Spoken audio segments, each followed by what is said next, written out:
अस्सलाम वालेकुम दोस्तों, मेरा नाम है मोहम्मद अफजल कासी और आप देख रहे हैं इस्लाम एंड मेंटोर चैनल। आज हम 11वें पारे का खुलासा आपके सामने पेश करेंगे। 11वें पारे के शुरू में अल्लाह रब्बुल इज़्ज़त ने मुसलमानों की 3 किस्में बयान फरमाई है, जिसमें से नंबर 1 वो मुसलमान जो जिहाद में बिला तरद्दुद शिरकत करते हैं। नंबर 2 वो मुसलमान जो माजूर है, जो जिहाद में शिरकत नहीं कर सकते। नंबर 3 वो मुसलमान जो अपनी सुस्ती की वजह से जिन्होंने जिहाद में शिरकत नहीं की।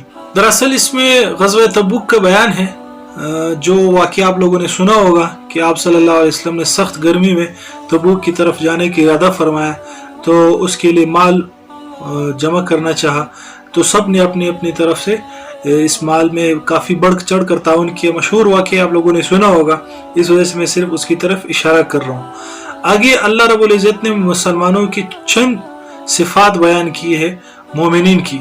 अगर वो सिफ़ात हम अपने अंदर ले आए तो हमारी ये दुनिया भी ठीक हो जाएगी और आखिरत भी ठीक हो जाएगी। जिसमें सबसे पहली सिफत ये बयान की कि मोमिनीन अमर बिल मारूफ व नही अनिल मुनकर करते रहते। नंबर 2 नमाज की पाबंदी करते हैं। दोस्तों, नमाज अगर कोई शख्स नहीं पढ़ता और वो अपने आप को मुसलमान कहता है तो वो बराए नाम मुसलमान है, हकीकी मुसलमान वो नहीं हो सकता, क्योंकि मोमिन और काफिर के दरमियान फ़र्क ही नमाज है। नंबर 3 ज़कात की अदायगी करता है अगर वो साहिब निसाब है। मोमिन शख्स अल्लाह और रसूल की इताअत करता है, अपनी चाहत को नहीं देखता, अल्लाह और उसके रसूल की चाहत को देखता है। इसी तरह माल और जान के साथ जिहाद में शिरकत करता है और ताउन करता है। बिला उज़र रह जाने पर अपने जुर्म का एतराफ़ करता है, यानी कि बाज़ मोमिनीन 3 सहाबाए कराम ऐसे थे जो बिला उज़र रह गए थे, फिर उन्होंने एतराफ़ किया, फिर उनका सोशल बाइकाट हुआ। आप सल्लल्लाहु अलैहि वसल्लम ने फिर 50 दिन के बाद अल्लाह रब्बुल इज़्ज़त ने उनकी माफ़ी के लिए आयतें नाजिल फरमाई। तो वो बिला उज़र रह गए तो उन्होंने एतराफ़ किया कि कोई उज़र नहीं था, हम अपनी सुस्ती की वजह से आप कह सकते हैं कि हम रह गए कि आज दिन कल परसों इस तरह का इरादा करता रहा और वो मैं रह गया। तो आप सल्लल्लाहु अलैहि वसल्लम ने फिर उन्हें माफ़ फरमाया और उनकी बारात का जिक्र अल्लाह रब्बुल इज़्ज़त ने कुरान में कर दिया। तो हमें भी चाहिए अगर हमसे कोई गलती हो जाए तो हम उसको माफ़ी मांग ले। सबके सामने अगर गलती की है तो सबके सामने माफ़ी मांगनी चाहिए, और अगर अल्लाह से अकेले में गुनाह किए तो अल्लाह रब्बुल इज़्ज़त से अकेले में माफ़ी मांगनी चाहिए, और अगर किसी को दुख पहुँचाया तो उससे माफ़ी मांगनी चाहिए।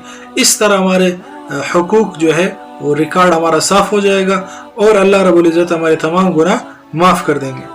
आगे पाकीज़गी इख्तियार करने वाले मोमिनीन अपने पेट को भी पाक रखते हैं हराम माल से, अपने जहन को भी पाक रखते हैं गलत सोचों से, इसी तरह अपनी शर्मगाह को भी पाक रखते हैं जिना से, और अपने बदन को भी पाक रखते हैं वज़ू, तयम्मुम और गुस्ल से। ये मोमिनीन की सिफ़ात बताई और आगे बताया कि मोमिन लोग वो है जो तौबा करने वाले हैं, अगर उनसे गुनाह हो जाए तो फ़ौरन तौबा करते हैं और इबादत करने वाले होते हैं, अल्लाह की हम्द व सना बयान करने वाले होते हैं, रोज़े रखने वाले होते हैं और हुदूदुल्लाह की हिफाजत करते हैं। तो ये सिफ़ात अल्लाह रब्बुल इज़्ज़त ने मोमिनीन की बताई है, तो हमें चाहिए कि सिफ़ात हम अपनी ज़िंदगी में ले आए। आगे आखिर में सूरत के आखिर में दीन के शोबों का इम्तिजाज और जिहाद की तरतीब बताइए कि दीन के जो शोबे हैं उनमें उनका आपस में किस तरह ताल्लुक़ होना चाहिए। तो दीन के बुनियादी शोबे 3 बताए हैं कि 1 नंबर पे है तालीम, दूसरे नंबर पर दावत और इस्लाह, तीसरे नंबर पर है जिहाद। इन तीनों शोबों में क्या होना चाहिए? लिंक होना चाहिए। बाज़ लोग एक शोबे में लगकर दूसरे शोबे की खराबी बयान कर, तो बाज़ मोमिनीन को चाहिए कि वो इल्म हासिल करने में लग जाए, और बाज़ को चाहिए कि वो जिहाद में लग जाए, और बाज़ को चाहिए कि वो तबलीग कर ले, दावत का काम करे। तो इसमें कोई इफराद व तफरीत नहीं है। जो लोग करते रहते हैं कि तबलीग वाले जिहाद को नहीं मानते, जिहाद वाले तबलीग को नहीं मानते, और तबलीग वाले मदारिस वाले पे एतराज़ करते हैं कि वो अपने मदरसे में बैठे हुए दीन का काम नहीं कर रहे, और मदारिस वाले फिर कहते हैं बस हमें ही सब कुछ है, ये बड़ी खिदमत हम कर रहे। दोस्तों, ये सारे दीन के शोबे हैं, इन सब को साथ लेकर चलना है, किसी एक में लग कर दूसरे की कमी नहीं बयान करनी चाहिए। अल्लाह ने आपको जो तौफीक दी है उसमें अपने हिस्सा हमने शामिल करना है। आगे सूरह यूनुस है। सूरह यूनुस का तारुफ ये है कि ये मक्की सूरत है। इसको सूरह यूनुस इसलिए कहते हैं कि इसमें सूरह हज़रत यूनुस अलैहिस्सलाम का वाक़या बयान हुआ है, और मुसहफ़ी नंबर इसकी 10 है, नुज़ूली नंबर 151 है, रुकुआत 11 है, आयत 109 है, और कलिमात 1499 है, اور حروف 7065 حروف ہے اس کے. اب اس صورت میں حضرت یونس علیہ السلام کا واقعہ بیان ہوا ہے جو اسی چینل پر آپ کو مل جائے گا اسلام اینڈ مینٹور پہ. حضرت نوح علیہ السلام کا واقعہ بیان ہوا ہے وہ بھی آپ کو اسی چینل پر مل جائے گا, تو اس کے بیان کرنے کی ضرورت نہیں ہے. موسیٰ علیہ السلام کا بھی تذکرہ ہے اس میں کہ موسیٰ علیہ السلام کا واقعہ بھی اس کا کچھ حصہ اس میں مذکور ہے. موسیٰ علیہ السلام کا واقعہ انشاءاللہ قریب اپلوڈ کر دیا جائے گا تو وہ بھی آپ وہاں سے دیکھ سکتے ہیں.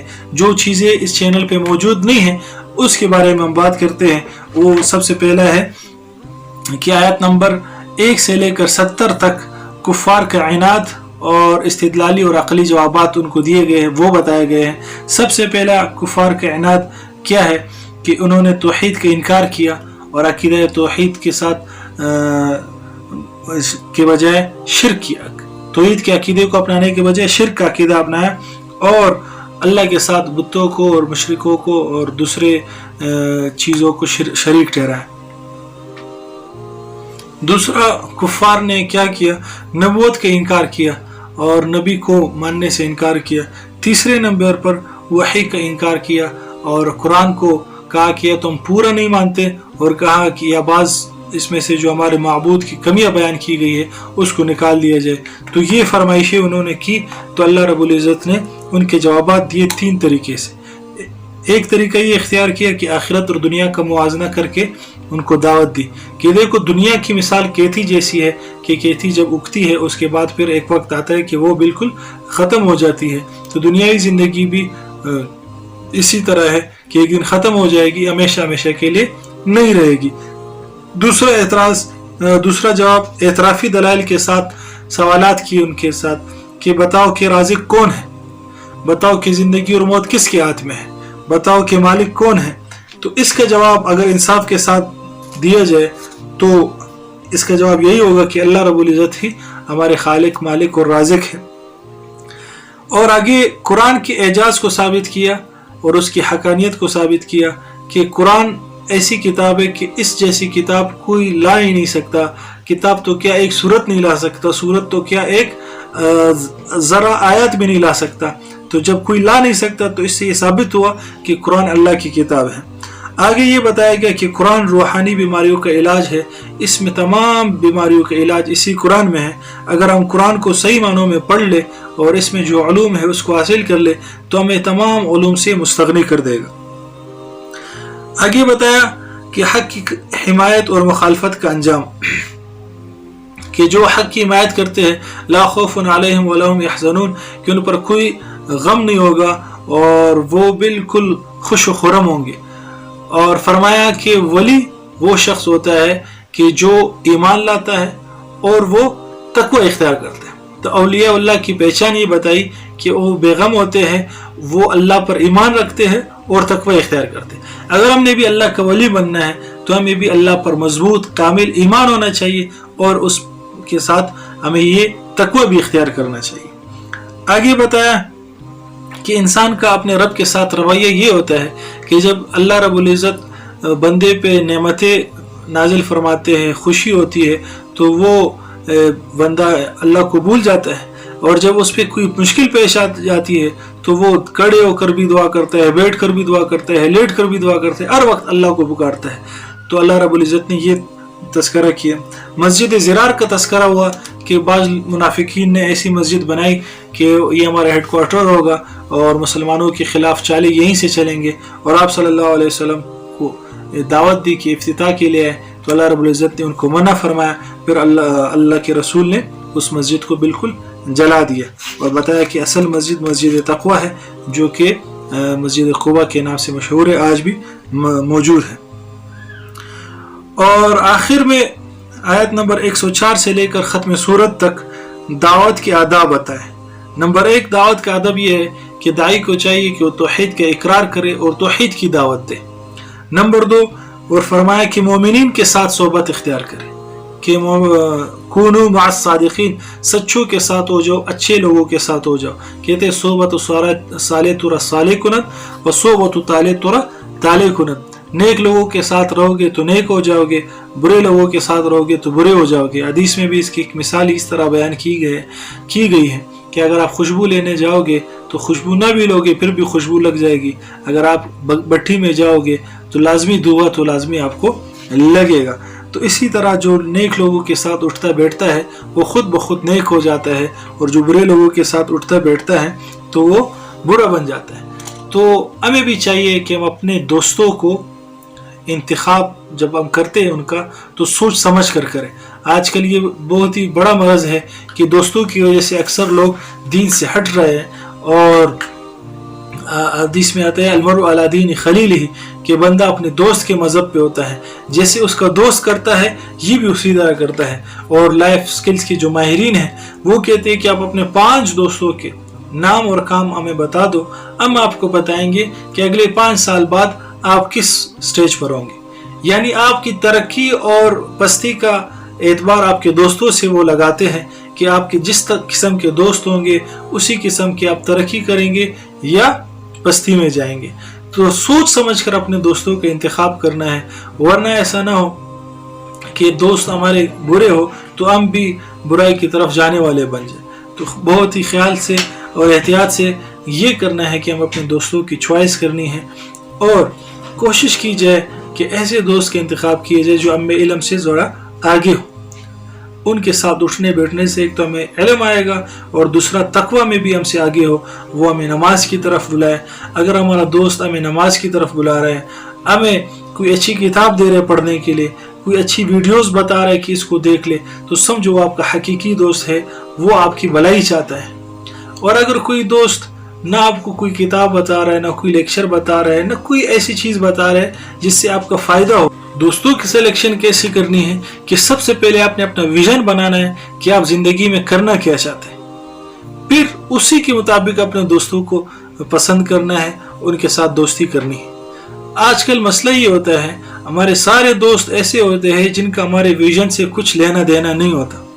फ़र्ज कर ले अगर आप कोई आलिम बनना चाहते हैं तो आपके दोस्त उलमा होने चाहिए, लेकिन देखा गया है कि हम बनना डॉक्टर चाहते हैं लेकिन हमारे दोस्त सारे दूसरे तबके के लोग होते हैं, और इसी तरह हम बनना इंजीनियर चाहते हैं, हमारे दोस्त सारे दूसरे तबके के होते हैं। तो जो आप बनना चाहते हैं उसी के मुताबिक अपने दोस्त बनाएं ताकि वो आपको उस फील्ड में तरक्की तक पहुंचाए। और अगर वो लोग जिसको आप अपना दोस्त बनाना चाहते वो आपके फील्ड के तो है, लेकिन वो ऐसे हैं कि जिनके साथ बैठकर आप गुनाह में शिरकत करते हैं, तो फिर उनसे कोई दोस्ती लगाने की ज़रूरत नहीं। अगर है तो उनसे बिल्कुल अलहदगी अभी से इख्तियार कर ले, या उनको समझाए कि वो भी आ जाए आपके रास्ते पे। वरना क़यामत के दिन कुरान में आता है कि जो बेहतरीन दोस्त होंगे वो सब एक दूसरे के सख्तरीन दुश्मन हो जाएंगे। एक दूसरे को कहेगा कि तेरी वजह से मैं जहन्नम में आया, और दूसरा दूसरे से कहेगा तेरी वजह से मैं जहन्नम में आया। तो दोस्तों, अगर हमें अपनी आखिरत संवारनी है तो इस दुनिया में अपने बहुत सोच समझ के वक्त गुजारना है, और किसके साथ वक्त गुजारना है ये बहुत ख्याल के साथ। बाज़ लोग घंटों, हमारे एक उस्ताद ने फरमाया कि मैंने 4 दोस्त को देखा।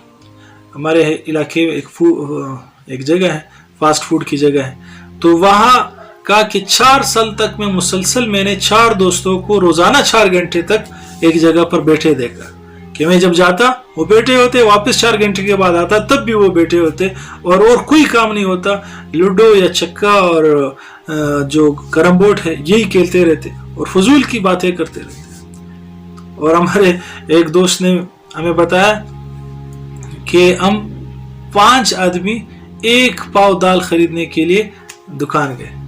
अब 5 आदमियों का क्या लेना देना दुकान जाने के लिए। तो कोशिश करें कि हम अपने दोस्तों का सही इंतखाब करें जो हमें सही नेच की तरफ ले जाए, वरना ये वक्त गुजर जाएगा और मौत आ जाएगी, फिर हम अफसोस करते रह जाएंगे। अल्लाह ताला इन बातों पे अमल की तौफीक अता फरमाए। अगर आपने वाक़यात जिनका तज़किरा हुआ है हज़रत नूह अलैहिस्सलाम का, हज़रत हूद अलैहिस्सलाम का और हज़रत आदम अलैहिस्सलाम का पीछे इस सूरतों में ज़िक्र हुआ है, तो वो मौजूद है इसी चैनल पे। इस चैनल को सब्सक्राइब भी करें और इसको आगे फॉरवर्ड भी करें ताकि आपका भी दीन के फैलाने में हिस्सा हो। अगर कोई अच्छी बात है तो अल्लाह की तरफ से, कोई गलत बात है तो मेरी नफ्स की शरारत है। अल्लाह मुझे माफ़ फरमाए। अस्सलामु अलैकुम व रहमतुल्लाहि व बरकातुहू।